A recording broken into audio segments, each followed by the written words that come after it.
तो अभी 28 को टेस्ट हुआ था, ओपन टेस्ट हुआ, तो उसका हम लोग डिस्कशन करने वाले हैं। और मेंस का एग्ज़ाम पास में आ गया है, तो अपना दिमाग थोड़ा शांति में रख के क्या चीज़ पढ़ी है, क्या हमको करना है, ये सब अभी कुछ दिनों में ये सब सोचना है। ठीक है, और थोड़ा सेफ्टी का ध्यान रखना है एग्ज़ाम के समय। तो ठीक है, तो हम लोग डिस्कशन करते हैं। चलो पहला क्वेश्चन जो है वो देखते हैं पहले क्या है। तो फर्स्ट क्वेश्चन लिखा हुआ है,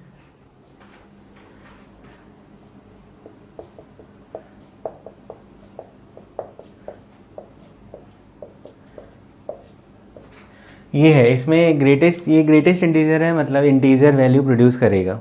ठीक है, तो इसमें ये जो x है, कुछ वैल्यू रखोगे तो दोनों मिला के कुछ ना कुछ आएगा, है ना। ये क्वाड्रेटिक है, तो क्वाड्रेटिक हमें सॉल्व करनी है। ठीक है, तो इसको ज़रा देखेंगे हम लोग। अगर x इंटीजर हुआ, ठीक है, तो इसकी वैल्यू क्या होगी। जैसे अभी इंटीजर है तो हमने यहाँ लिखा i प्लस माइनस आई, तो ये i और i कट के 0 आ जाएगा। अगर x इंटीजर नहीं है तो फिर यहाँ पे i से थोड़ा सा ज़्यादा या कम i प्लस एच रख दो, i प्लस एच या i माइनस एच, कुछ भी रखना चाहो।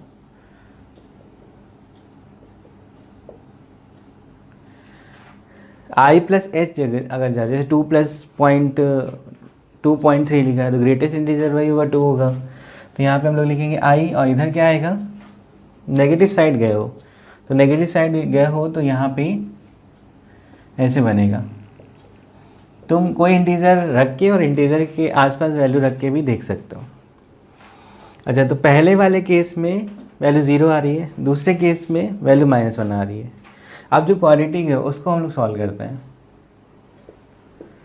फर्स्ट केस के लिए।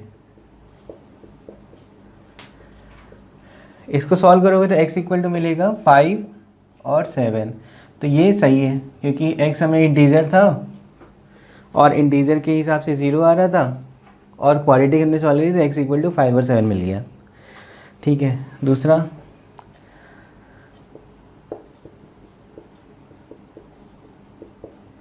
-1, तो यहाँ से मिलेगा, अब ये 36 हो जाएगा, और x माइनस 6 का होल स्क्वायर, यानी x इक्वल टू 6 आएगा।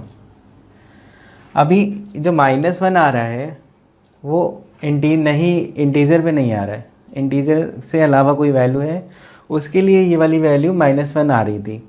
तो हम लोग का जो आंसर आ रहा है वो तो इंटीजर है, यानी अगर तुम देख रहे हो तो ये आंसर नहीं हो सकता। समझ में आया, इसकी वजह 0 था, इसकी वजह से -1 था, और ये कब था, जब x इंटीजर नहीं है।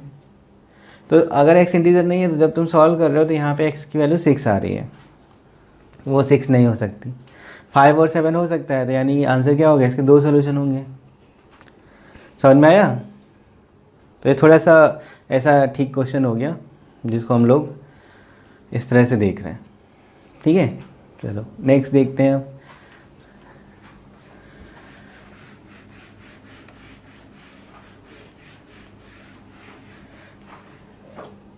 तो सेकेंड क्वेश्चन में लिया है फैमिली ऑफ लाइन गिवन है ना। 2 फैमिली है, दोनों फैमिली का हमें एक मतलब है इस तरह से कि अगर एक फैमिली, हमारी फैमिली वाला होता है किसी फिक्स पॉइंट से पासिंग लाइन को रिप्रेजेंट करना। ये पॉइंट जो है ये फिक्स पॉइंट है। ऐसे ही एक और फैमिली दी गई है इस तरह से, 2 फैमिली दी गई हैं, दोनों फैमिली में कॉमन पूछा जा रहा है।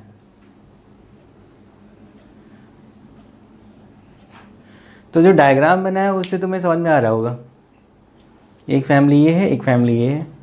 ठीक है, कॉमन क्या दिख रहा है, ये लाइन है ना, और ये लाइन है। तो हमारा काम कितना बचा, ये पॉइंट निकालना और ये पॉइंट निकालना, और पासिंग थ्रू 2 पॉइंट इक्वेशन लिखना। अब जो फैमिली लिखी है उसकी 2 लाइन हमें पहले से पता है ना, जैसे x प्लस वाई माइनस 2 और 3x minus 2y minus 1, x plus y minus 2 और 3x minus y minus 1 equal to 0। और उस वाली फैमिली की 2 लाइन हमें पता है, 2x प्लस वाई माइनस 6 और x minus 2y plus 2 equal to 0, ये लिखा है। अब ये पॉइंट निकाल सकते हैं ना, इंटरसेक्शन पॉइंट है, तो इन दोनों को एलिमिनेशन मेथड से सॉल्व कर लो। ये 1 1 आ रहा है, ठीक है। इसको भी सॉल्व कर लो, ऊपर नीचे 2 का मल्टीप्लाई करके ऐड करोगे तो 5x इक्वल टू 10 आएगा, x इक्वल टू 2, तो ये 2, 2 आ रहा है। अब वो लाइन निकालनी है जो दोनों में कॉमन हो, तो 1, 1 और 2, 2 से पासिंग जो लाइन होगी वो आंसर हो जाएगा। तो सीधे 1, 1, 2, 2 से passing line y equal to x। ठीक है, सिंपल था, बस कंसेप्ट समझना था। उसमें फैमिली ऑफ लाइन का कंसेप्ट तुम्हें पता होना चाहिए, उससे हो जाएगी ये। ठीक, चलो नेक्स्ट करते हैं।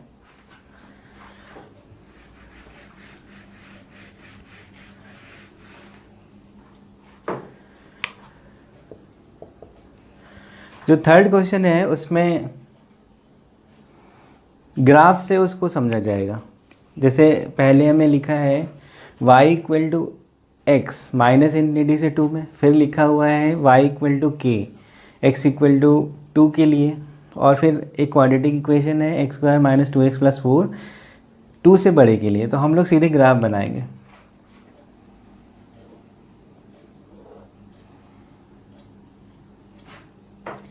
पहले है y is equal to x, जो कि लाइन है और हमें पता है लाइन इस तरह से बनती है, ठीक है, और 2 पे ओपन है।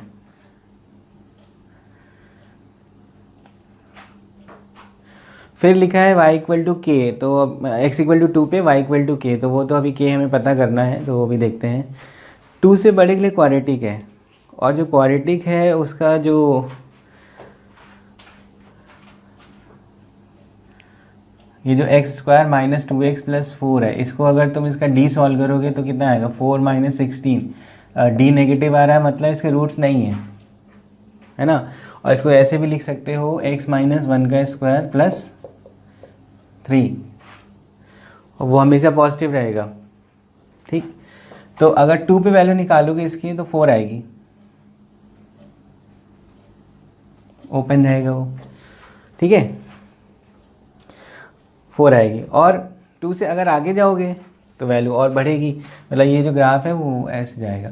हालांकि मतलब अगर पूरा बनाते तो ये 1 पे ऐसे जाता और फिर इस तरह से बनता, लेकिन हमें ये वाला पार्ट नहीं चाहिए, हमें 2 से आगे के लिए चाहिए था।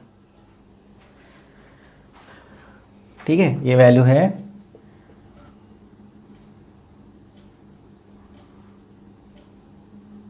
4, ये वैल्यू 4 है, यहाँ पे 2 रखा हमने तो 4 आ रहा है। ठीक, अब x इक्वल टू के, एक्स इक्वल टू 2 पे y के वैल्यू k है, और ये स्ट्रिक्टली इंक्रीजिंग फंक्शन है 2 पे।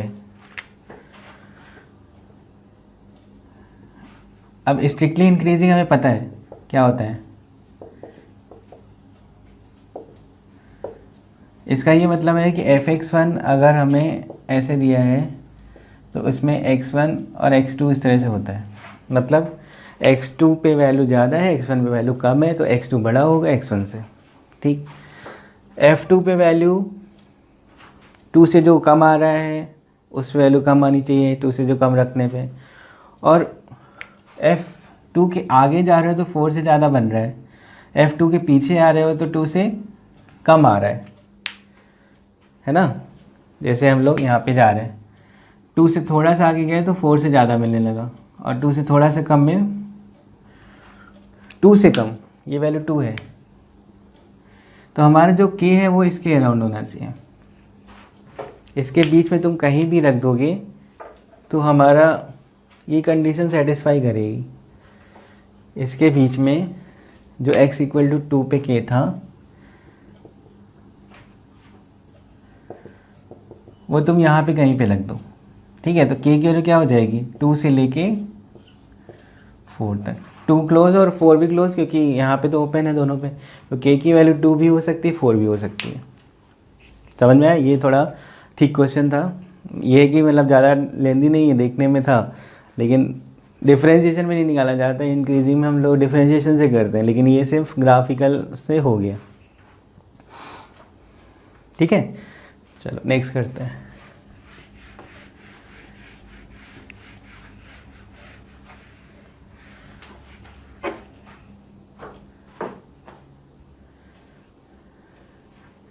अगले में लिमिट सॉल्व करनी है हमें, तो चलो देखते हैं। लिमिट x टेंडिंग टू 0,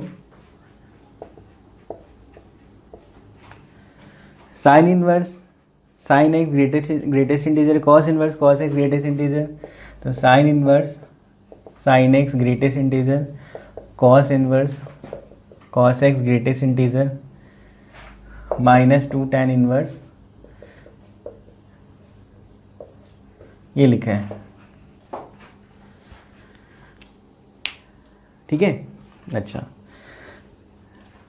अब ग्रेटेस्ट इंटीजर है तो तुमको RHL LHL से जाना चाहिए, क्योंकि ग्रेटेस्ट इंटीजर का क्वेश्चन इसी तरह से बनता है ना, डायरेक्ट लिमिट रखने से नहीं, लेफ्ट और राइट में उसका बिहेवियर अलग टाइप से होता है, तो हमें उसी से करना चाहिए। अब जैसे हम लोग RHL गए,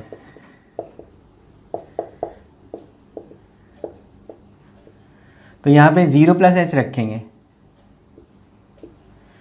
है ना। x की वैल्यू a + h होती है।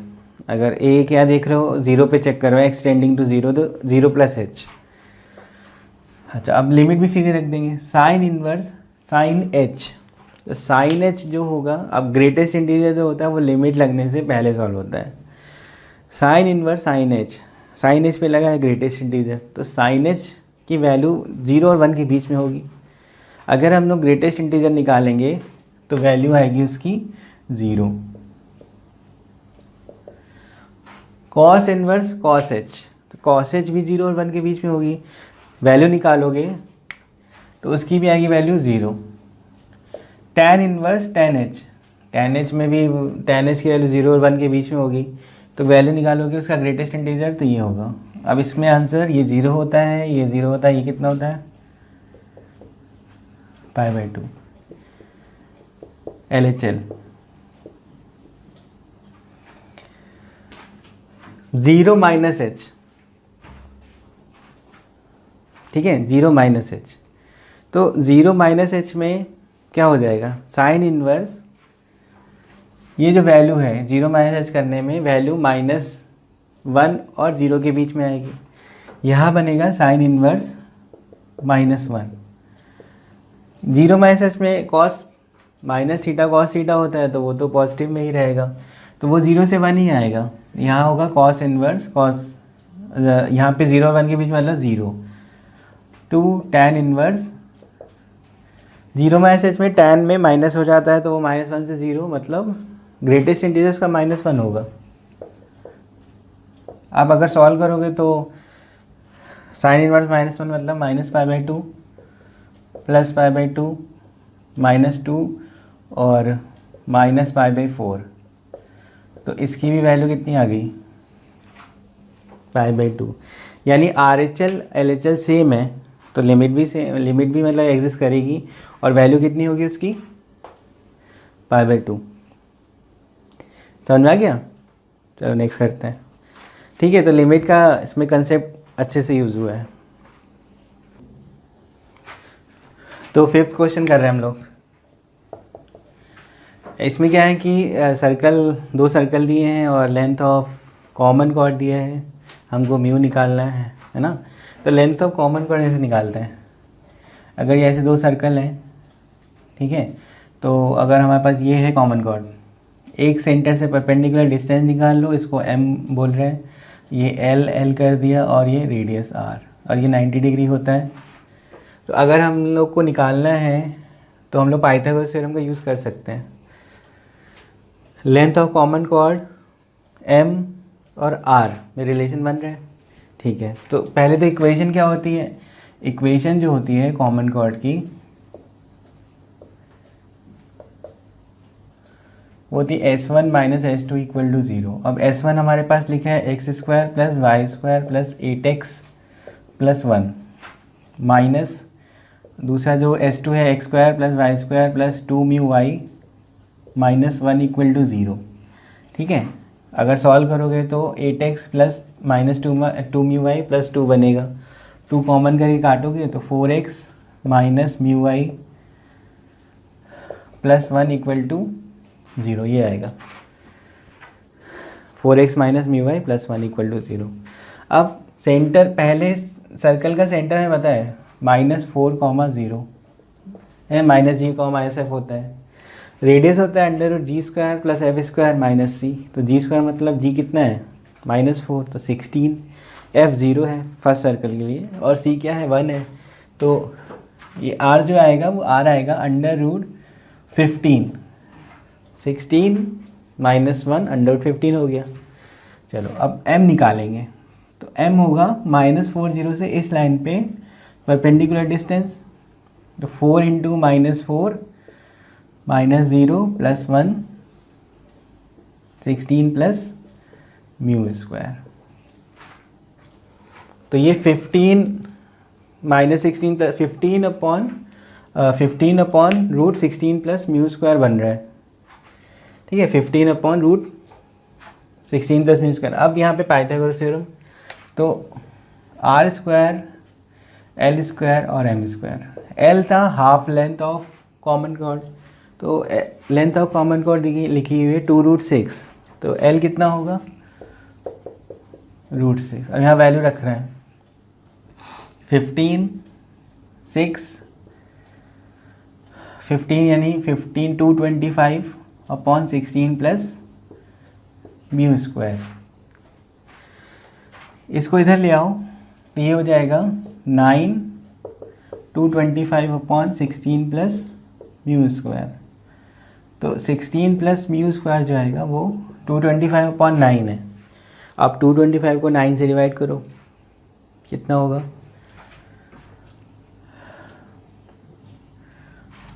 25, तो μ² इक्वल टू आ गया 9, म्यू की वैल्यू कितनी आ गई +-3। तो समझ में आया। तो इसमें क्या है, लेंथ ऑफ कॉमन कॉर्ड का इक्वेशन हमें पता होनी चाहिए किस तरह निकालते हैं, वरना तुम पॉइंट ऑफ इंटरसेक्शन के चक्कर में फंसते हैं फिर निकालते हैं तो वो नहीं हो पाता उस तरह से। तो हमें ये चीज़ पता होनी चाहिए थी। और उसके बाद ये तो सॉल्विंग है, किस तरह देख रहे हैं। ठीक, चलो नेक्स्ट करते हैं। तो 6 क्वेश्चन, तो 6 क्वेश्चन में डिफ्रेंशिएशन हमें करना है और लिख लेते हैं पहले। तो लिखा हुआ है ln 3 sin x minus 4 cos x plus 7 plus 5y is equal to sine square x into y. और कहाँ पे निकालना है, y डैश एट पाई निकालना है।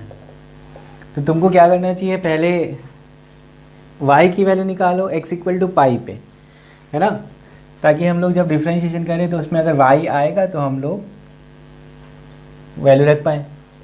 यहाँ रखते हैं, चलो x इक्वल टू पाई पे साइन पाई 0 कॉस पाई -1, तो ये 4 हो जाएगा और प्लस 7 11 और साइन पाई 0 तो इधर ये हो गया। इसका मतलब क्या हुआ, 11 प्लस 5y होगा 1, ln 1 0 होता है। ठीक है, अब इसका डिफरेंशिएट, क्योंकि y हमें पता चल गया है ना, y की वैल्यू -2 आ जाएगी। ठीक है, तो अगर रखेंगे मतलब कहीं पे आएगी जरूरत तो रख देंगे हम लोग। अब इसको डिफरेंशिएट कर लो, तो 1/3 sin x minus 4 cos x plus 7 plus 5y, और फिर इसका भी हमें लिखना पड़ेगा ऊपर, तो 3 cos x plus 4 sin x plus 5y dash is equal to, और उसमें sine square x into y में प्रोडक्ट रूल लगेगा, तो साइन स्क्वायर x का हो जाएगा 2 sin x cos x, तो sine 2x plus sine square x into y dash. अब at x equal to pi, ये क्या है, साइन पाई 0 कॉस पाई -1, तो नीचे क्या बनेगा 11 प्लस 5y, और वो क्या वैल्यू है 1 है, वो हम लोग सीधे रख देंगे। यहाँ बनेगा -3 और ये 0 और प्लस 5y डैश, तो -3 प्लस 5y डैश अपॉन 1 आ रहा है। राइट साइड दोनों में साइन लिखा है, तो साइन पाई साइन 2 पाई सब 0 ही होता है, तो ये 0 हो गया। इसका मतलब y डैश एट पाई कितना आ गया 3/5। सिंपल क्वेश्चन था करने वाला, है ना। ठीक है, चलो नेक्स्ट करते हैं। तो चलो 7 क्वेश्चन। स्टैंडर्ड डेविएशन निकालना है हमें और कुछ वैल्यू दी गई है तो उसके हिसाब से हम लोग को देखना है। तो जैसे ये दिया है हमें सिग्मा xi-3 का होल स्क्वायर दिया है तुम्हें 400, 1 से लेके 10 तक, मतलब 10 ऑब्जर्वेशन के लिए है ये। और ऐसे ही सिग्मा xi-3 भी दिया है 20, ये भी 1 से लेके 10 तक है, ठीक है। अच्छा, अब हमें पता है कि अगर तुम वेरिएंस अगर निकालो इसका, ये फॉर्मूला होता है 10 है तो 10 के लिए लिखा है।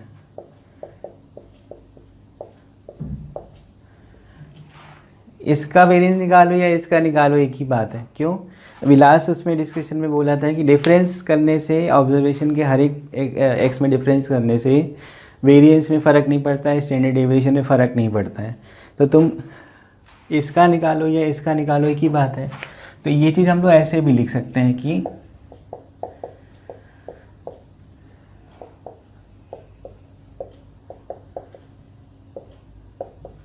ऐसे।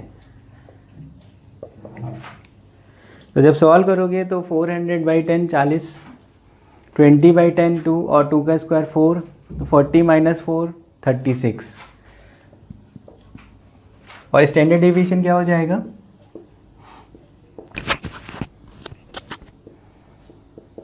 अंडर रूट होता है तो 6 हो गया।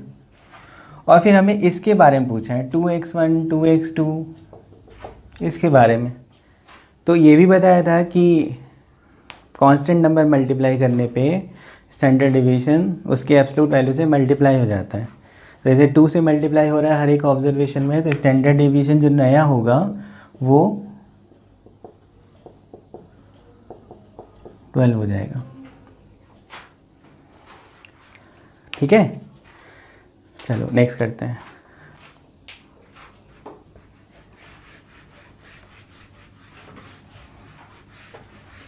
ये वाला फैक्चुअल है, अगर फैक्चुअल है मतलब अगर तुम्हें पता है चीज़ें तो फिर हो जाएगा वो। 8th क्वेश्चन इन्वर्स का है, तो उसमें कन्वर्ट करके तुम्हें आंसर निकालना है। कॉट साइन इन्वर्स ये दिया है, कॉट साइन इन्वर्स √13/17 और साइन टैन इन्वर्स x इधर लिखा है। अच्छा, इसमें जो x होगा वो पॉजिटिव आएगा। कैसे? ये जो वैल्यू है 0 से π/2 के बीच में, और कॉट की वैल्यू 0 से π/2 में प्लस होती है, तो इधर x जो होगा वो पॉजिटिव होगा, तभी ये वैल्यू ओवरऑल पॉजिटिव आएगी। तो x की वैल्यू पॉजिटिव आनी है, ठीक है। इसको तुम कॉट इन्वर्स में चेंज कर लो, है ना। तो इस साइन इन्वर्स में परपेंडिकुलर अपॉन हाइपोटेनस होता है, तो उसमें कॉट इन्वर्स लिखना है तो बेस अपॉन परपेंडिकुलर। तो 17 - 13 4, यानी 2 अपॉन आएगा √13, ठीक। और इसे टैन इन्वर्स को साइन इन्वर्स में चेंज करो तो क्या हो जाएगा, x अपॉन, इसमें परपेंडिकुलर अपॉन बेस है x/1, तो ये हो जाएगा √1 + x², ठीक है। और फिर साइन इन्वर्स x और कॉट इन्वर्स कट जाएगा, 2/√13 = x/1 + x²रूट। स्क्वायरिंग कर दो दोनों साइड तो आंसर आ जाएगा। स्क्वायरिंग करनी है हमें, तो क्या हो जाएगा 4 1 + x² मतलब 4 + 4x² प्लस ये 13 है 13x², तो x² वैल्यू आ जाएगी 4/9। तो x की वैल्यू कितनी आ गई 2/3, प्लस माइनस नहीं सिर्फ प्लस, ठीक है। माइनस होता तो वैल्यू नेगेटिव आती और इधर से प्लस आ रहा था वो, ठीक है। तो x की वैल्यू क्या होगी पॉजिटिव। ये सिंपल क्वेश्चन था, ये हो सकता है इस कन्वर्जन तुम्हें पता हो ठीक से, तो ये किया जा सकता था, ठीक है। चलो नेक्स्ट करते हैं। तो 9th क्वेश्चन में पॉलिनोमियल दिया है एक साइड में, देखो x⁴ तक है और लास्ट में हमें e दिखा है, तो e की वैल्यू हमें निकालनी है ना। और एक डिटर्मिनेंट दिया है। अच्छा, अब क्या है कि x हम लोग कुछ भी रख सकते हैं, तो दोनों साइड रखना पड़ेगा, ठीक। तो हमें यहाँ पे x ऐसा रखना चाहिए जिससे e हमें डायरेक्ट पता चले। अब तुम डिटर्मिनेंट देखो और लेफ़्ट साइड देखो पॉलिनोमियल जो लिखी हुई है, तो उसको देखोगे तो अगर हम लोग x को 0 रख दें, है ना, अगर x को 0 रख दें तो इधर e बनेगा, और राइट साइड क्या बनेगा, इधर बनेगा 0, इसमें बनेगा -1, फिर 3 आएगा इसमें, x को 0 रखा है, और फिर 1 2 -3, 1 2 -3, -3 4 और 0, ये आ रहा है। अभी डिटर्मिनेंट सॉल्व कर लो तो e की वैल्यू आ गई। 0 के अकॉर्डिंग जाओगे तो 2 × 0 -+3 × 4, तो 0 तो 0 हो जाएगा पूरा, +1, और 1 × 0 -9 +3 4 +6, तो 10 × 3 30 और -9 21। सिंपल क्वेश्चन था, बस हमें समय x = 0 समझना था सिर्फ, है ना। तो हो गया ये 21। चलो नेक्स्ट करते हैं।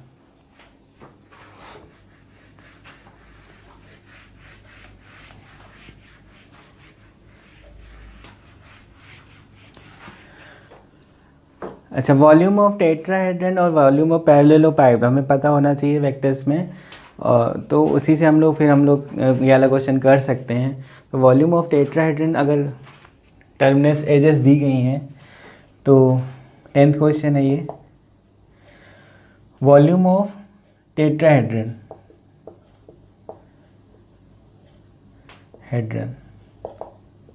1/6 ABC होगा, है ना। ABC उसकी को टर्मिनस एजेस है, तो 1/6 ABC होगा, और इसकी वैल्यू दी गई है 4, यानी ये जो ABC होगा कितना हो जाएगा 24। इसका क्या मतलब है, A.B×C या B.C×A या C.A×B, कुछ भी लिखना चाहो, साइक्लिक ऑर्डर में हम लोग चेंज करते हैं तो वैसे ही रहता है ना। अच्छा, वॉल्यूम ऑफ पैरेललोपाइड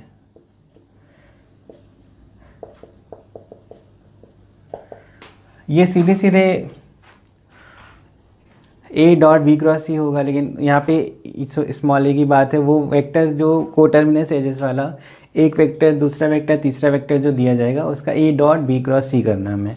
तो हमारे पास जो लिखा हुआ है वो 2a + b डॉट, इसको बॉक्स में भी लिख सकते हैं लेकिन डॉट क्रॉस लिख के दिखाते हैं ताकि पूरा समझ में आए, 3b + 2c cross C + A, ये लिखे हैं। अब a के साथ जाओ, 2a के साथ, तो 2a.3b क्रॉस C,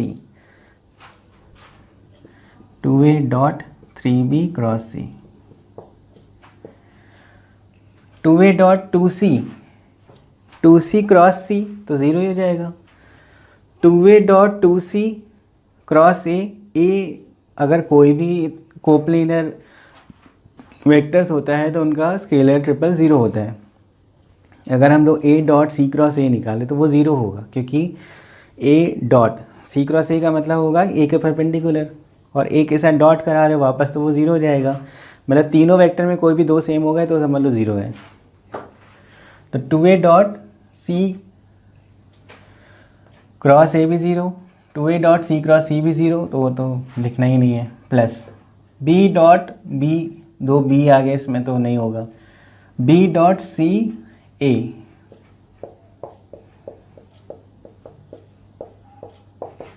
और ABC और BCA सेम होगा, साइक्लिक ऑर्डर सेम, ठीक। तो ये कितना हो जाएगा 6, और इधर से आएगा 2, 8 ABC लिख सकते हैं, और इसकी वैल्यू कितनी है 24, 192। समझ में आया?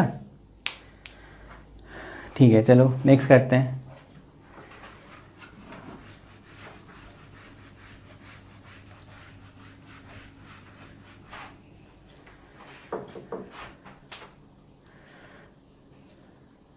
अगला क्वेश्चन शॉर्टेज डिस्टेंस का है। तो शॉर्टेज डिस्टेंस में हमको दो पैरेलल लाइन दी गई हैं, देखो तो 3D में। और पैरेलल लाइन का जो हमें फॉर्मूला अगर याद हो, एनसीईआरटी में भी लिखा है, तो उसमें क्या होता है कि अगर पैरेलल लाइन के बीच में हमको 2 पॉइंट पता हो तो हम लोग एक वेक्टर निकाल लेते हैं, और ये वाला कोई भी एक वेक्टर पता हो, ये होता है a2 माइनस a1, है ना। दोनों लाइन का वेक्टर सेम होता है, तो ये जब निकालते हो तो बनता है a2 minus a1 cross b upon mod b।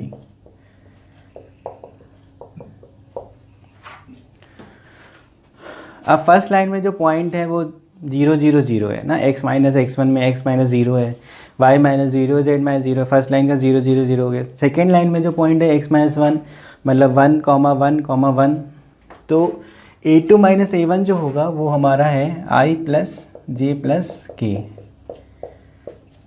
Cross. और b वेक्टर जो है वो हमें दिया है 2i plus 3j plus 4k।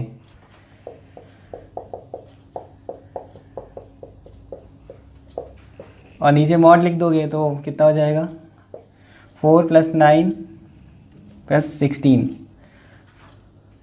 29। इसको तुम सॉल्व कर लो, इसका क्रॉस प्रोडक्ट हम लोग डिटर्मिनेंट से निकाल सकते हैं, तो जब निकालोगे तो आंसर आ जाएगा। ठीक है, तो ये समझ लो हिंट है, तो इसको तुम सॉल्व कर सकते हो गया। तो ये फॉर्मूला अगर पता था तो ये वाला क्वेश्चन हो जाता। ठीक, चलो नेक्स्ट करते हैं। तो 12th क्वेश्चन प्रोबेबिलिटी का है। तो उसमें क्या करना है, हमें a square plus B square देखना है और डिविजिबल बाई 5 कब हो सकता है देखना है। तो हम लोग इतना सारा नेचुरल नंबर तो नहीं देखना है, हमें यूनिट प्लेस को ऐड करके देखना है सिर्फ, है ना। तो A square plus B square is divisible by 5 देख रहे हैं हम लोग। तो हमें पहले यूनिट प्लेस क्या होता है, यूनिट प्लेस में क्या क्या आ सकता है, 0, और इधर से लिखते हैं ना, 0 1 2 3 4 5 6 7 8 9, ये सब ए के यूनिट प्लेस पे आ सकती है डिजिट वाली, और बी में भी आ सकती है। ठीक है, अगर हम टोटल पॉसिबिलिटी देखें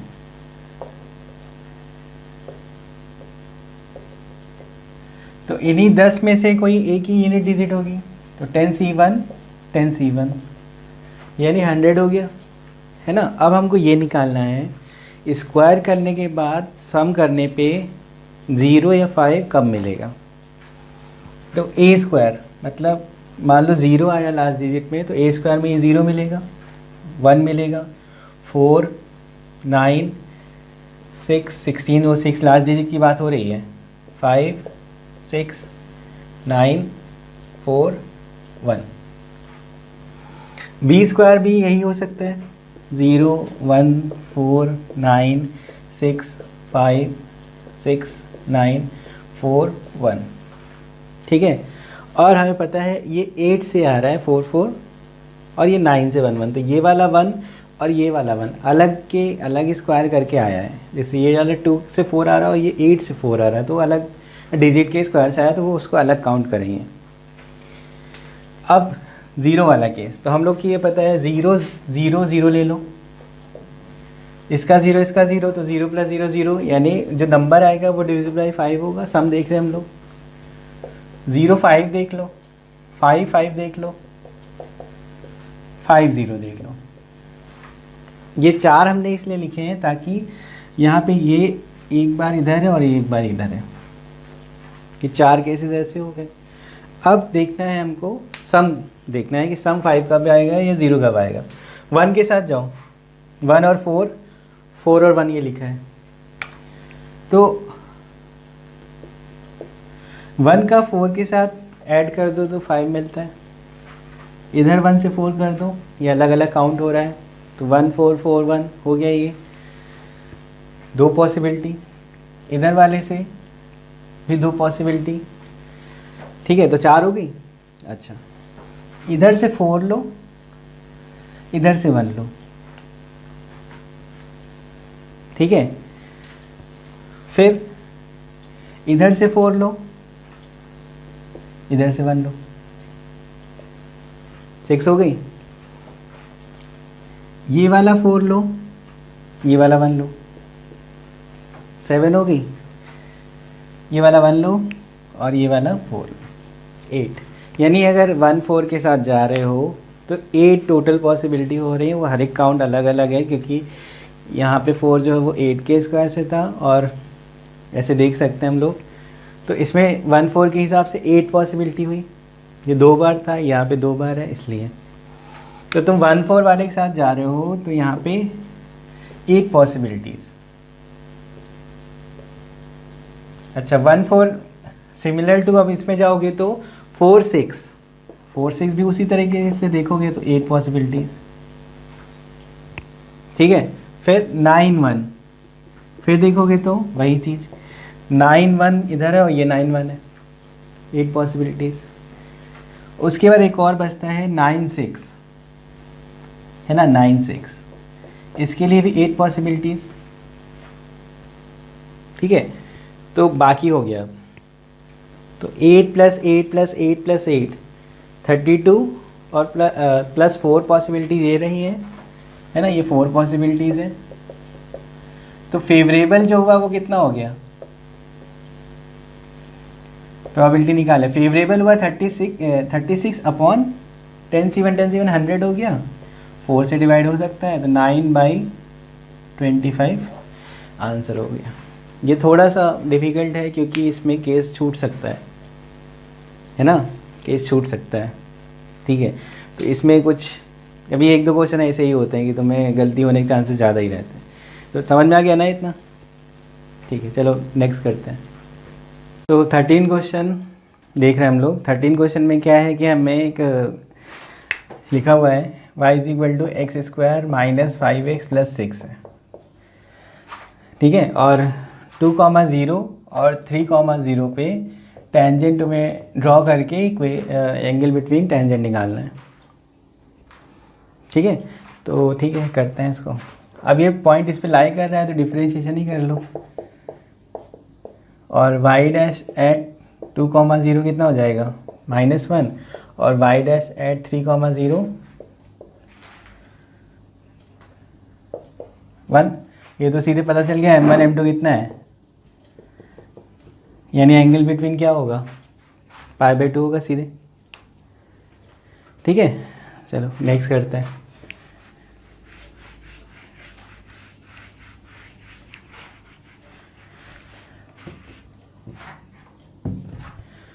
तो 14 क्वेश्चन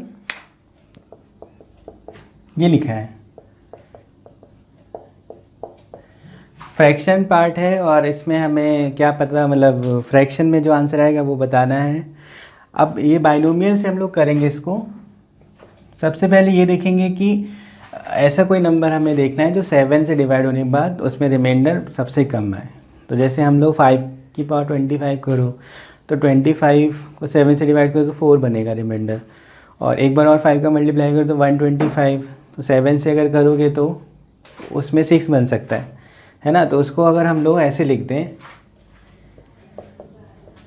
125 की पावर ऐसे,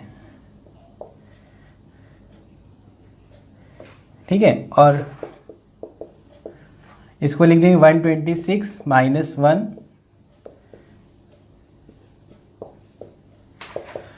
अब जब बाइनोमियल ओपन करोगे तो 126 जो है 7 से डिवाइड हो जाता है। आखिरी टर्म जो होगा वो डिवाइड नहीं होगा, तो जो डिवाइड होगा उसमें इंटीजर मिलता जाएगा। तो इंटीजर मतलब वो उसमें तो फ्रैक्शन मिलना नहीं है, तो जो बचेगा वो लिख रहा है। लास्ट में हम लोग का 1/7 बचने वाला है, आखिरी टर्म। बाकी सब 7 से डिवाइड हो गए। अब 25/7 को फिर देखोगे तो क्या है, ये डिवाइड करो 4/7, तो रिमाइंडर कितना हो गया, 4/7 हो गया, ठीक है। समझ में आया। तो बाइनोमियल लग गया और फिर आंसर। चलो फिर नेक्स्ट करते हैं अब।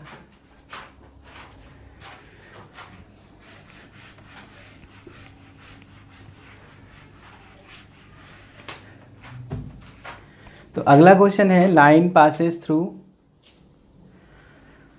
2 लाइन पासेस थ्रू 3,0 और y equal to x square दिया है। कौन सा question number 15। y equal to x square ये होगा, ठीक है। 3,0 से तुमको अगर लाइन बनानी है तो एक टेंजेंट तुम्हारी ऐसे मिलेगी इधर और एक तुम्हारी एक्स एक्सिस है। हमको ये वाली टेंजेंट क्या है वो बताना है, ठीक है। तो हमने एक पैराबोला हमें पता ही है, एक हमें पता था पेयर ऑफ टेंजेंट, अगर पढ़ते हो तो उसमें बुक में SS1 equal to T square pair of tangent की इक्वेशन होती है। टी हमारा रिप्लेसमेंट था जो लास्ट उसमें डिस्कशन में हुआ था ना। तो हम लोग बोल सकते हैं यहाँ पे एस हमारा क्या है, y माइनस एक्स स्क्वायर, ठीक। SS1 equal to T square, ये क्या होगा, पेयर ऑफ टेंजेंट की इक्वेशन होती है। उसमें एक टेंजेंट तुम्हारी ये आनी चाहिए एक्स एक्सिस, मतलब y इक्वल टू 0 होना चाहिए, मतलब y फैक्टर मिलना चाहिए। तो S1 क्या होता है ये पॉइंट रखना होगा, S क्या है तो लगते हैं y minus x square, S1 value यहाँ रखो तो 0 माइनस 9 टी स्क्वायर, मतलब y को y प्लस y1 बाई 2, मतलब y plus 0 by 2 minus x x1 3x का स्क्वायर। इसको थोड़ा सॉल्व कर लेते हैं तो ये हो जाएगा 9x square minus 9y is equal to y square by 4 plus 9x square minus 3xy, ये होगा, ठीक है। 9x स्क्वायर कैंसिल, यहाँ से एक साइड ले जाओ तो बनेगा और 4 से मल्टीप्लाई कर दो तो 0 is equal to y square minus 12xy plus 36y। y common करोगे तो अंदर बचेगा y minus 12x plus 36 equal to 0। अब पेयर ऑफ स्ट्रेट लाइन में दोनों फैक्टर मिल गए, y इक्वल टू 0 मिल गया और एक मिल गया y minus 12x plus 36 equal to 0। तो जो दूसरी इक्वेशन होगी वो ये है, SS1 equal to T square से हमने दूसरी इक्वेशन पता कर ली, ठीक है। हम लोग कैलकुलस वाला भी यूज़ कर सकते थे, यहाँ पे एक पॉइंट मानते x1 y1, फिर टेंजेंट की इक्वेशन निकाल दे, पासिंग थ्रू 3,0 होता और फिर x1 y1 ग्राफ पे सेटिस्फाई करता है तो इक्वेशन हम लोग x1 y1 हम लोग पता करते हैं और फिर पासिंग थ्रू 2 पॉइंट इक्वेशन निकाल लेते हैं, ठीक है। ये तुम्हारा कोऑर्डिनेट में जो SS1 equal to T square पढ़ते हैं उससे है, ठीक। चलो नेक्स्ट करते हैं। तो 16 क्वेश्चन, तो 16 इंटीग्रेशन का क्वेश्चन है। सिंपल दिख रहा है कि e की power x F x plus F dash x वाला तो मेरे समझ में आएगा ऐसे, क्योंकि आंसर भी उसी टाइप से दिया हुआ है। देखो तो हमारे पास ये लिखा है x square minus x plus 1 upon x square plus 1 e की power cot inverse x dx। इसको तो t मानना ही चाहिए क्योंकि डिफरेंशिएशन लिखा हुआ है 1 बाई एक्स स्क्वायर प्लस 1 तो हमें आ ही रहा है, तो लिख सकते हैं ना। कॉट इनवर्स x को हमने मान लिया t, तो 1 अपॉन 1 प्लस एक्स स्क्वायर, ठीक। तो यहाँ चेंज करते हैं, D x upon 1 plus x square की जगह माइनस डी टी लिख देंगे, तो ये माइनस डी टी और यहाँ हो जाएगा 1 प्लस कॉट स्क्वायर टी मतलब cosec square T minus cot T और e की पावर टी, और सही से लिखो तो e की power T cot T minus cosec square T D T. अब ये जो है ये ऐसे e की power T F T plus F dash T D T है।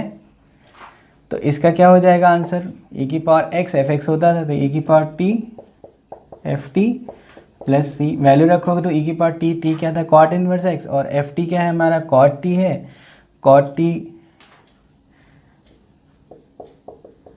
कॉट टी की वैल्यू कितनी है, x है। तो जो हमें सॉल्व करना था वो हमारे पास आ गया, आंसर मैच करा लेंगे, है ना। तो ये सिंपल क्वेश्चन था, ठीक। चलो नेक्स्ट करते हैं।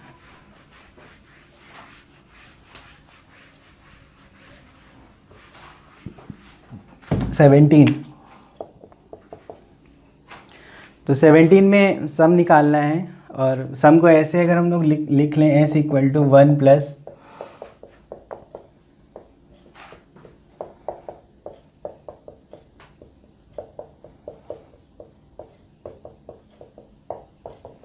ऐसे करके, तो इस तरह के सम में जब कॉमन रेशियो होता है तो कॉमन रेशियो से मल्टीप्लाई कर देते हैं, इनटू में उसके कुछ भी लिखा हो, ठीक है। तो एक प्रोसीजर तो यही कि कॉमन रेशियो अगर दिख रहा है तो मल्टीप्लाई, कॉमन रेशियो मतलब इसको नहीं देख रहा है, 1/5 वाले टर्म को देखो, तो इसमें मल्टीप्लाई करो, और एक टर्म छोड़ के, तो ये इधर आ जाएगा 1/5,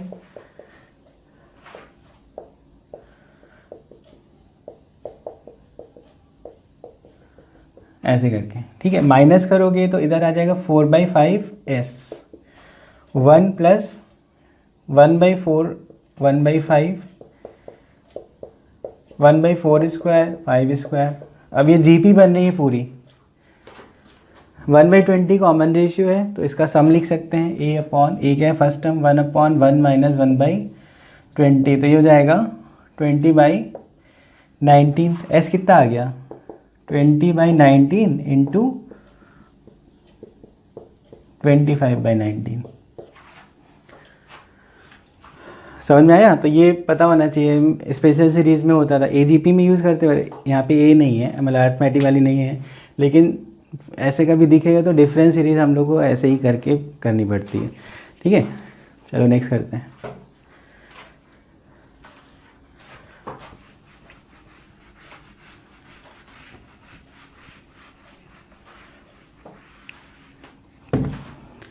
तो 18 वो है मैथमेटिकल रीजनिंग है। टॉटोलॉजी का क्या मतलब है, टॉटोलॉजी मतलब कोई भी पी क्यू आर कुछ भी ले लो, हमेशा जो स्टेटमेंट, ओवरऑल जो कॉम्बिनेशन ऑफ स्टेटमेंट है वो ट्रू आना चाहिए किसी भी केस में, ठीक है। अगर हम लोग वेन डायग्राम से जाते हैं तो वेन डायग्राम में पूरा यूनिवर्सल बन जाना चाहिए, ठीक है। अब इसमें क्या है कि हम लोग मैच कराएंगे, ऑप्शन मैच कराएंगे। तो जैसे मान लो ये लिखा है पहला वाला,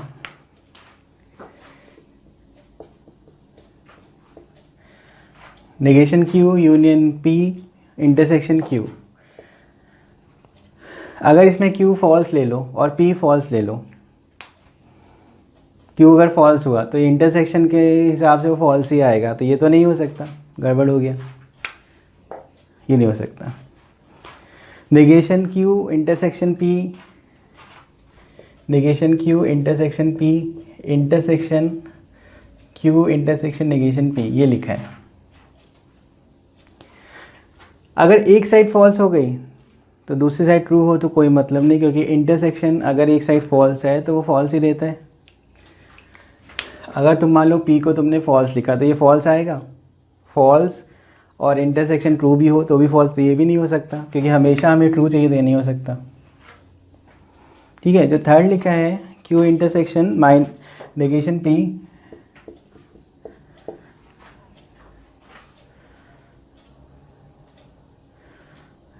नेगेशन क्यू इंटरसेक्शन पी, अच्छा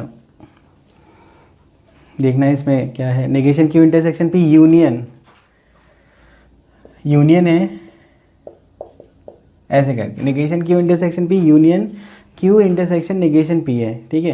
तो इसमें क्या है कि फिर से एक साइड अगर फॉल्स है तो इसमें हो सकता है, ठीक है। तो चलो देखते हैं यहाँ पे, ये हम लोग फॉल्स किस तरह ला सकते हैं, ठीक है। तो फॉल्स इस तरह ला सकते हैं कि अगर हमारा ये फॉल्स हो जाए, ठीक है, और इधर कैसे ला सकते हैं, अगर पी हमारा फॉल्स हो जाए तो फॉल्स इंटरसेक्शन यहाँ पे पूरा फॉल्स हो जाएगा, और इधर भी ये पूरा फॉल्स हो जाएगा, तो फॉल्स यूनियन फॉल्स तो फॉल्स ही होता है, तो ये भी नहीं ठीक है। ये हिडन ट्रायल हम लोग देख रहे हैं ना, जल्दी जल्दी जिससे भी समझ में आ जाए। अब चौथा ऑप्शन जो है वो negation Q intersection P union P union, ये लिखा है। ये तुम्हारा इसकी वजह से हमेशा ये ट्रू है, क्योंकि अगर तुमने इसको लिया फॉल्स, मतलब इसको लिया फॉल्स तो ये ट्रू होगा, और इसको अगर फॉल्स लिया तो ये ट्रू होगा, और मिला के बोलोगे तो ये ट्रू आएगा। और यूनियन लिखा है तो यूनियन ट्रू के साथ किसी भी का भी हो हमेशा ट्रू आएगा। तो ये जो पूरा लिखा है स्टेटमेंट, ये पूरा टोटोलॉजी है। ठीक, समझ में आ गया? मतलब इसमें PQ हमें देखना है, और पूरा जो हर बार किसी भी चीज़ में हमेशा वो ट्रू आना चाहिए बस।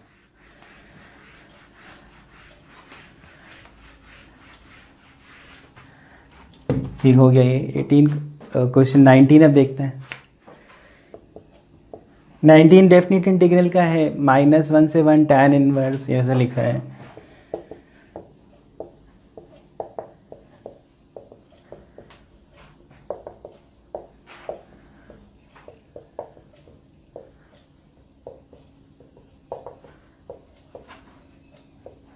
ये लिखा है। इसमें हम लोग एक प्रॉपर्टी यूज़ कर सकते हैं, sign inverse x plus cos inverse x π/2 होता है।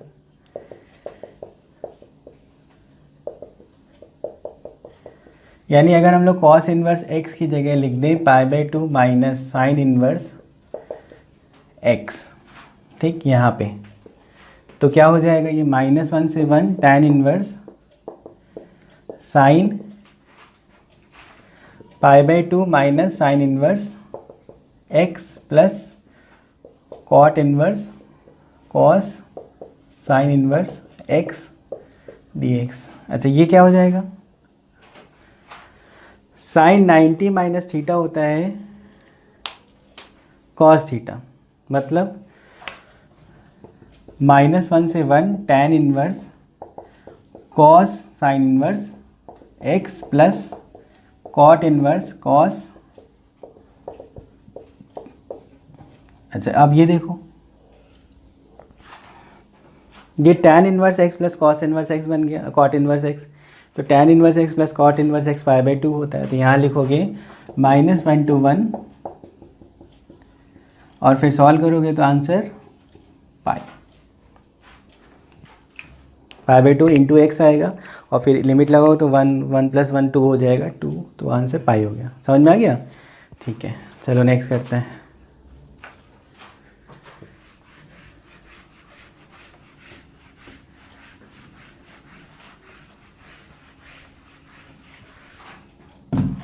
ट्वेंटी क्वेश्चन थोड़ा ज्योमेट्री का है। ये जो है mod z-2 उसको इक्वल होना है मिनिमम ऑफ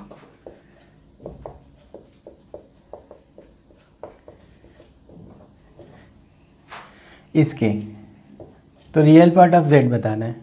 अब पहले इन दोनों के बारे में सोचेंगे और हम लोग ये वाली चीज़ अप्लाई करेंगे, z - z1।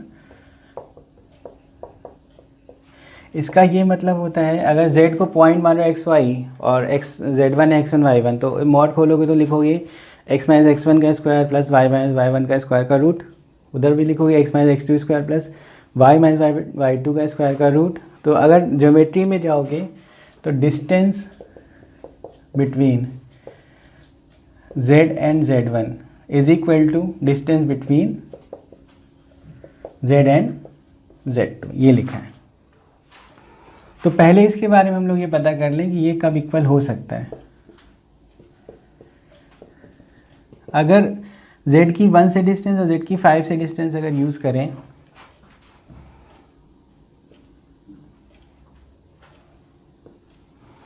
तो यहाँ पे z लाई करेगा अगर इक्वल देखना है तो। लेकिन हमें पता है कि अगर जो कम होगा, इनमें से जो कम है वो क्या है, z के साथ 2 के साथ एकदम पेयर बना रहा है।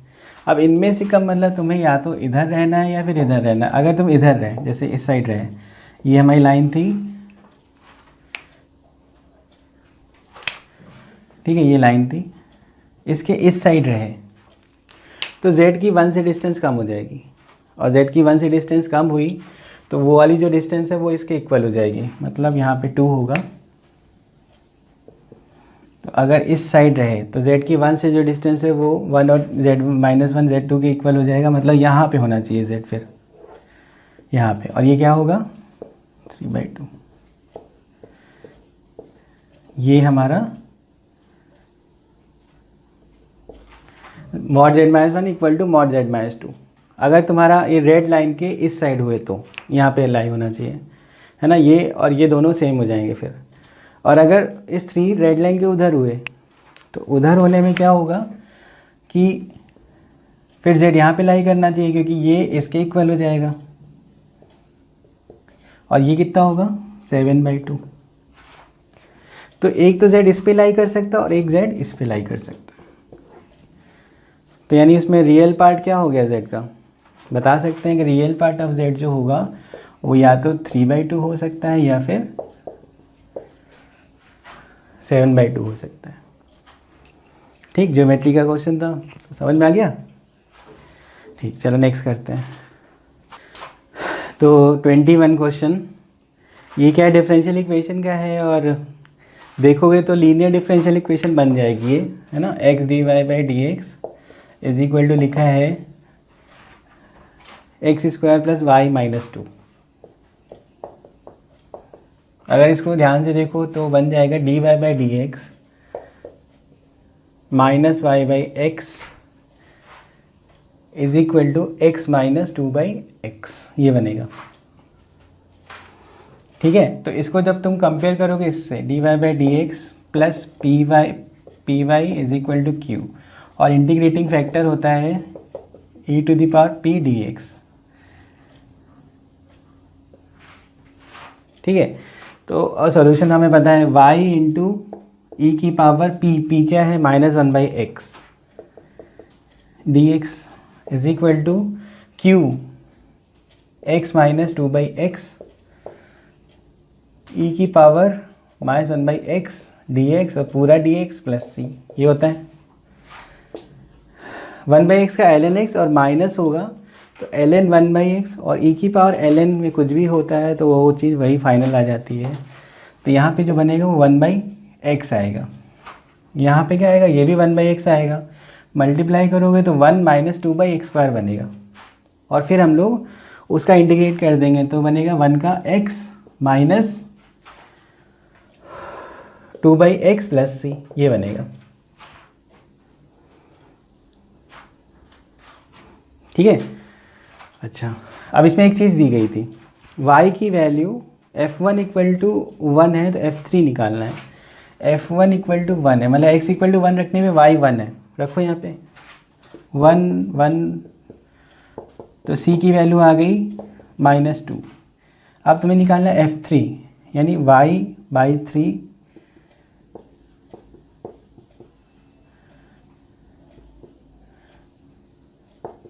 ठीक। y की वैल्यू हो जाएगी 9 + 2 - 6, कितना आ गया 5। तो पहले हमने c निकाला इसकी वजह से, और f3 हमें निकालना था, तो x के लिए 3 रखने पे जो आंसर आ रहा है वो 5। तो ये लीनियर डिफरेंशियल इक्वेशन का क्वेश्चन हो गया, है ना। तो अगर पहचान में आता तो हो जाता फटाफट। ठीक, चलो नेक्स्ट करते हैं।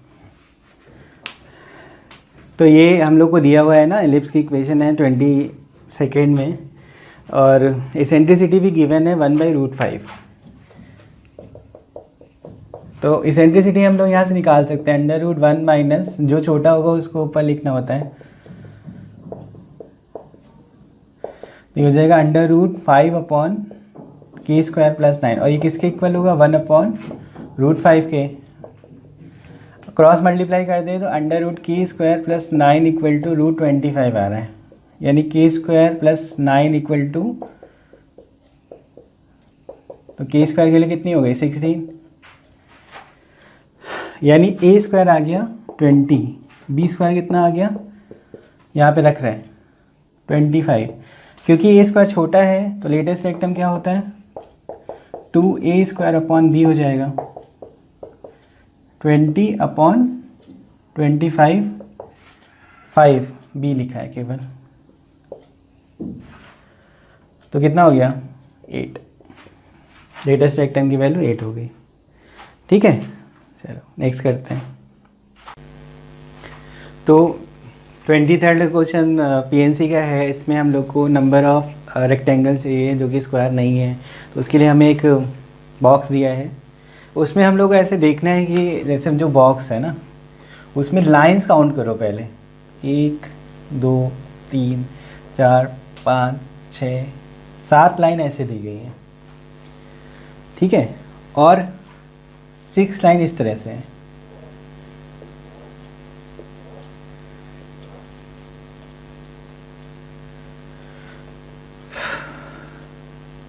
ये ऐसे ये जो है ये पूरा ऐसे बॉक्स बन रहा है। इसमें हमको बताना है कि कितने रेक्टेंगल हैं जो कि स्क्वायर नहीं है। तो सबसे पहले तो हम लोग वो देखेंगे कि हम लोग किस तरह से चूज़ करें कि वो क्वाड्रिलेटरल पैरेलल लाइन पैरेललोग्राम मिले हमें, है ना। तो ऐसे देख लो कि ऐसे खड़ी 2 लाइन ले लो और हॉरिजॉन्टल 2 लाइन ले लो। तो जो ऐसे वर्टिकल होगा और 2 हॉरिजॉन्टल होगा तो वो मिला के एक पैरेललोग्राम बना देगा, रेक्टेंगल स्क्वायर दोनों में कोई एक। तो 7 ऐसी लाइन है जो वर्टिकल है, 6 ऐसी लाइन है जो हॉरिजॉन्टल है। ठीक, तो टोटल जो पॉसिबिलिटी है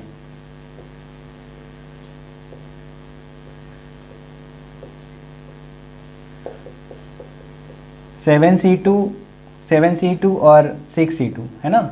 7 में से कोई 2 वर्टिकल लाइन चूज़ कर लो, 6 में से कोई 2 वर्टिकल। ये जो होगा ये रेक्टेंगल प्लस स्क्वायर दोनों बने हुए हैं। हालांकि स्क्वायर भी रेक्टेंगल का सब पार्ट है, इसलिए क्वेश्चन में एकदम क्लैरिफाई कर दिया है कि तुम्हें रेक्टेंगल चाहिए जो कि स्क्वायर ना हो। तो ये टोटल पॉसिबिलिटी हो गई।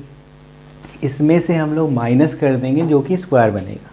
अब स्क्वायर के लिए कैसे भी स्क्वायर हो सकता है, यूनिट साइड का हो सकता है, 2 साइड का हो सकता है, 3 साइड का हो सकता है। अगर तुमने कभी पीएनसी में चेस वाला पढ़ा हो तो तुम ये क्वेश्चन फिर फटाफट कर दोगे। अगर नहीं पढ़ा है तो फिर दिक्कत आएगी। तो लेकिन अब कर रहे हैं तो देखते हैं। यूनिट साइड मतलब एक एक बॉक्स जो बन रहा है। अब यूनिट साइड वाला जो बनेगा वो तुम्हारा एडजेसेंट जब लाइन लोगे तब बनेगा। जैसे तुमने ये लिखा 1 2 है, 1 2 वाली लाइन ले लो और इधर से 1 2 वाली लाइन ले लो, तो देखो एक बन गया ये। ऐसे ही अगर ये 1 2 ही रखो और ये 2 3 वाली ले लो तो फिर से एक यूनिट साइड वाला बन गया। ये 1 2 ही रखो, इधर 3 4 ले लो, फिर 4 5 ले लो, फिर 4 6 ले लो। तो जब ये दोनों रख रहे हो कितने मिल रहे हैं, 1 2 3 4 5। फिर अगली 2 रखोगे तो 5, फिर अगली 5। ठीक है, तो ऐसे ये कितने हो सकते हैं, 6 हो सकते हैं। ठीक है, तो उसको हम लोग अब यहाँ काउंट करेंगे। टोटल स्क्वायर्स जो हैं वो लिखने वाले हैं। उसको थोड़ा सा हम लोग पैटर्न वाइज लिखेंगे। 7 - 1 6 - 1 करके लिखा हमने। 1 जो है वो यूनिट साइड दिखा रहा है हमें, 6 × 5 हो जाएगा वो। ठीक, अब 2 साइड में ऐसे रखो कि 1 और 3 लिया हमने। ठीक है, और इधर से 1 और 3 लिया, तो तुम्हारा जो स्क्वायर बनेगा 1 और 3 से ये वाला बनेगा।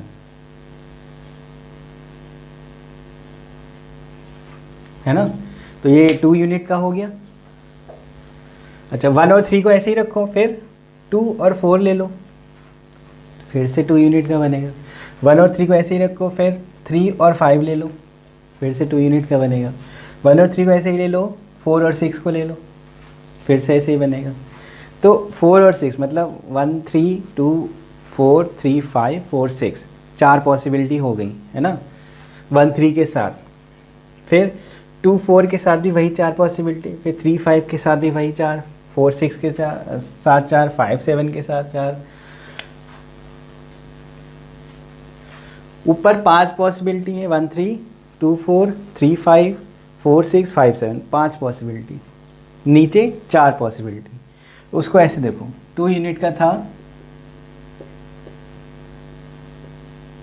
ऐसे लिखा। अब इसको बस ऐसे ध्यान रखो कि 7 वर्टिकल है, 6 हॉरिजॉन्टल लाइन है। तुमको अगर स्क्वायर चाहिए तो बस सेम माइनस करते जाओ, और ये जो माइनस कर रहे हो वो क्या है, साइड है स्क्वायर की।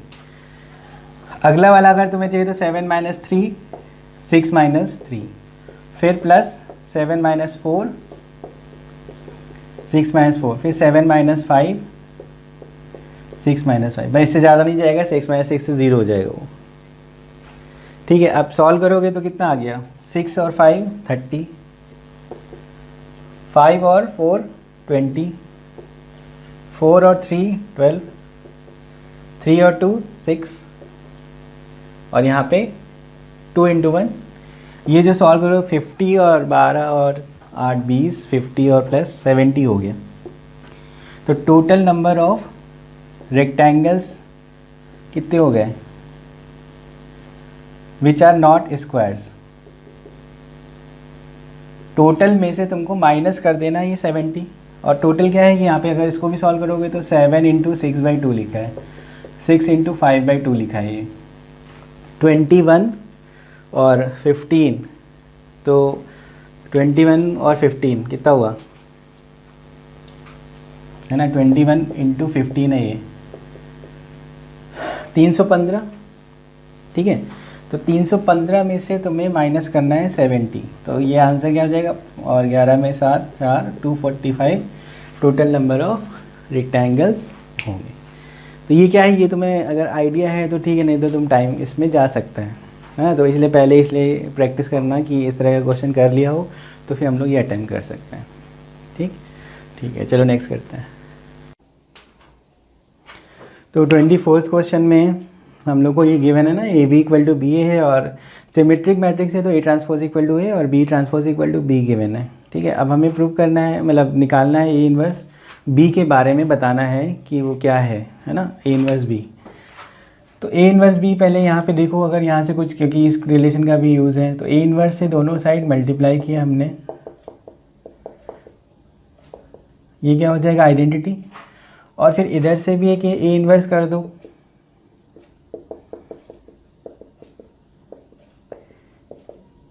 ये आइडेंटिटी। तो यहाँ क्या पता चल रहा है, A inverse B is equal to B A inverse निकला है हमारा। ठीक है, अब सिमेट्रिक या इसकी सिमेट्रिक पता करने के लिए हमें ट्रांसपोज करना पड़ता है। तो ए इन्वर्स बी का ट्रांसपोज करोगे तो बी ट्रांसपोज ए इन्वर्स का ट्रांसपोज, इसको हम लोग लिख सकते हैं बी ट्रांसपोज को तो वापस हम लोग बी लिख दें, और ए ट्रांसपोज ये प्रॉपर्टी है, ये ए हो जाएगा, ए ट्रांसपोज ए है तो बी ए इन्वर्स, और बी ए इन्वर्स क्या था, ए इन्वर्स बी। तो हमें दिख रहा है कि ट्रांसपोज अगर सेम आ जाए, मतलब जो मैट्रिक्स थी वही ट्रांसपोज आ जाए, तो फिर क्या हो जाता है, सिमेट्रिक मैट्रिक्स, है ना। तो ठीक क्वेश्चन था ये, तो सिमेट्रिक मैट्रिक्स का हो गया। चलो नेक्स्ट करते हैं, लास्ट क्वेश्चन।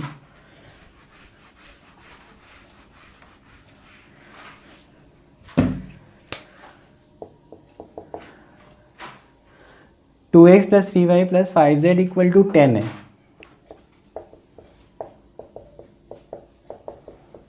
और 81xyz इक्वल टू 100 है, और xyz पॉजिटिव रियल नंबर है, तो हम लोग को xyz ऑर्डर बताना है क्या कितने पॉसिबल हैं। तो इसको फिर ऐसे करते हैं कि ये सबसे बड़ी हिंट है हमारी, इसका ये मतलब कि हम लोग am greater than gm apply कर सकते हैं। तो उसको देखते हैं पहले क्या होगा उससे। तो ये 3 नंबर है, इसका am ये होगा, gm क्या होगा, प्रोडक्ट कर दो, और इसका क्यूब रूट। इसकी वैल्यू कितनी हो गई, 10/3, इसकी 30 इंटू एक्स वाई जेड कितना है, 100/81, तो 1000, और यहाँ 27, तो ये भी क्या आएगा 10/3 ये आ रहा। तो अभी ए एम जी एम की एक प्रॉपर्टी थी कि अगर इक्वालिटी होल्ड करती है देन नंबर क्या होते हैं, सेम इक्वल होते हैं, मतलब 2x equal to 3y equal to 5z होना चाहिए। तो इससे तो एक ही सोल्यूशन मिलेगा, है ना, x y z का एक ही सोल्यूशन मिलेगा, तो ये कैसे पता चला हमें, A M equal to G M बन गया था, तो ये वाली प्रॉपर्टी हमें पता है। तो वन सोल्यूशन, तो समझ में आया। तो अभी क्या है, इसमें भी ज़्यादा डिफ़िकल्ट क्वेश्चन नहीं थे, कुछ एक तो होते ही हैं, तो हम लोग को जो सिंपल है उसको ध्यान दे के करना चाहिए। तो अभी तुम लोग एग्ज़ाम है तो उसके लिए थोड़ा प्रिपरेशन इस हिसाब से करो, थोड़ा कूल माइंड रखो, ठीक है। चलो फिर ऑल द बेस्ट।